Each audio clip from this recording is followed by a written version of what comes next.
यानी कि संख्या पद्धति का एक्सरसाइज नंबर 1.5 आज स्टार्ट करते हैं।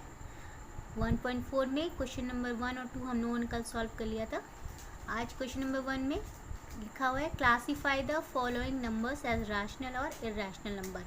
यानी आपको क्या दिखाना है, परिमेय और अपरिमेय संख्या। परिमेय अपरिमेय संख्या अभी तक आपको समझ में आ गया होगा कि जो इस तरह की सीधी सीधी आपकी दो नंबर की पूर्ण संख्याएं होंगी उनको आप परिमेय, और √5 जैसी संख्याएं अगर जो लिखी होंगी तो आप इनको अपरिमेय संख्या की यानी कि इर्रेशनल नंबर बोलते हैं। ठीक है, तो ये जो आपको पॉइंट्स दिए हुए हैं, अलग अलग डिजिट्स दिए हुए हैं, इनको लेके सॉल्व करते हैं। कैसे सॉल्व करेंगे आप, आपका आंसर अगर हम यहाँ पे देखें तो 2 माइनस √5। ठीक है, अब 2 माइनस √5 आपने कहा कि ये इर्रेशनल नंबर है। इर्रेशनल नंबर हम कैसे कहेंगे इसको, क्यों? क्योंकि 2 जो आपका था रैशनल नंबर यानी कि परिमेय संख्या थी। परिमेय संख्या क्यों थी कि अगर हम इसको डिवाइड करते 2 से तो ये पूरी तरीके से कट जाती, कंप्लीटली इसको आप डिवाइड कर सकते थे, भाग दे सकते, ख़त्म कर सकते थे संख्या को। बट आप √5 को क्या कर सकते हो, आप √5 को आप जब 2 से डिवाइड करते हो तो आपको जो है हमेशा रूट में ही फिर डिजिट मिलती है, तो आपका ये इर्रेशनल नंबर यानी कि अपरिमेय संख्या हो जाती है। अब एक नियम होता है कि जब हम परिमेय संख्या में से अपरिमेय संख्या को माइनस करते हैं तो हमेशा जो हमें परिणाम मिलता है वो अपरिमेय मिलता है। और अगर इंग्लिश मीडियम के बच्चे समझेंगे तो क्या कहेंगे कि जो है 2 जो है आपका वो रैशनल नंबर है और √5 आपका इर्रेशनल नंबर है।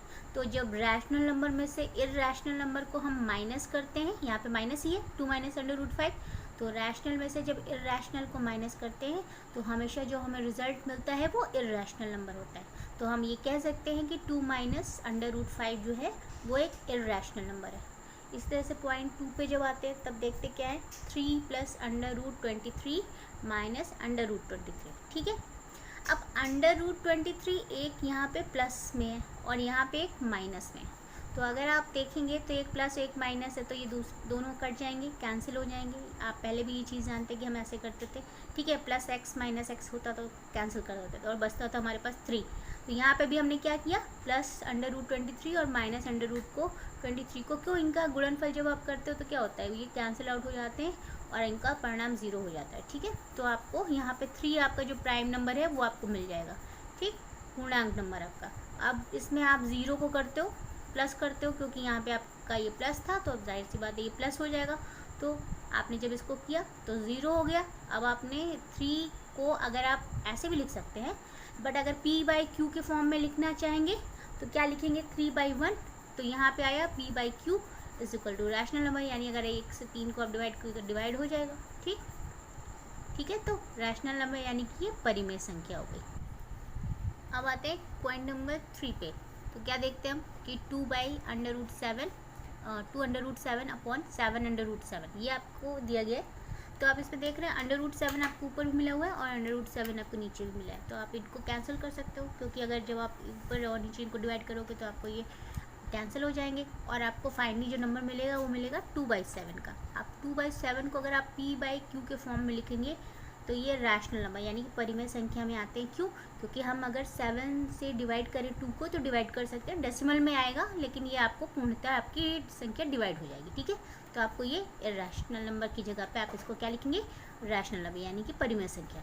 पॉइंट नंबर 4 पे आते हैं, तब देखते हैं कि 1/√2 आपको ये मिला हुआ है। अब 1/√2 में 1 आपको पता है ये पूर्णांक संख्या परिमेय संख्या है, तो आप इसको r यानी कि रैशनल नंबर यानी कि परिमेय संख्या लिखेंगे, और √ आपको पता है कि ये रैशनल नंबर यानी कि अपरिमेय संख्या है। ठीक, तो r/i = i होता है। हम जब अभी नीचे हम फॉर्मूले भी आप पढ़ेंगे तो आपको दिखा देंगे, आप याद कर लीजिएगा उन्हें, कि जब रैशनल नंबर यानी कि परिमेय संख्या में आप अपरिमेय संख्या से भाग देते हैं तो आपको जो परिणाम मिलता है वो इर्रेशनल नंबर मिलता है। ठीक है, इसी तरह से पॉइंट 5 पे हम क्या देखेंगे, 2 × पाई में आपका ये जो 2 है वो परिमेय संख्या है, तो आप लिखेंगे रैशनल नंबर या परिमेय। और पाई जो आपका 22/7 यानी 3.14 आप ये लिखते थे, तो इनटू इर्रेशनल नंबर, ये हो गया आपका पाई का मान जो होता है वो इर्रेशनल नंबर होता है, तो आप इसकी जगह पे यहाँ पे i लिख सकते हैं। r × i यानी कि परिमेय में जो अपरिमेय संख्या का जब गुणा करते हैं तो आपको जो परिणाम मिलता है वो i मिलता है। तो हम एक नियम याद कर सकते हैं जिससे आपको हमेशा ही निकालने में, बहुत क्लासीफाई करने में आसान होगा। ठीक है, तो अगर आप कहते हैं कि अगर हमने रैशनल नंबर में इरैशनल नंबर यानी कि परिमेय में अपरिमेय को जोड़ा तो हमेशा अपरिमेय ही मिलेगा।